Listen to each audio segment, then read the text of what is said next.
د کرکټ د نړیوال شورا راتلونکی مجلس د روانې میاشتې 19 نیټه په سریلانکا کې ترسره کیږي افغانستان ته خورا مهم دی.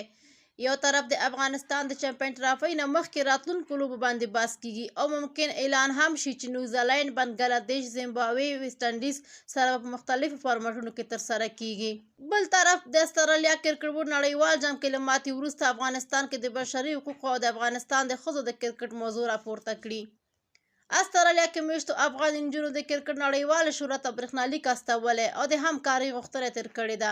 ښایي دا موضوع هم د مجلس د اجنډا برخه وي او همداشان هغه لوبغاړي درپېژنو چې په 2024 نړیوال شل اوريز جام کې زیات کیچونه نیولي.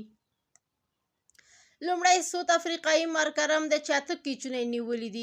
دوهم نمبر کې میکسویل دی چې 7 کیچونه نیولي او دریم نمبر کې انګلستاني بروک دی چې 7 کیچونه نیولي او څلورم نمبر کې سوت افریقایي سټوبیز دی چې 7 کیچونه نیولي. پنځم نمبر کې بنګلادیشي تنظیم او ثاقب دی چې 6 کیچونه نیولي او شپږم نمبر کې له افغانستان څخه محمد نبی عیسی خیل دی چې 6 کیچونه نیولي دي.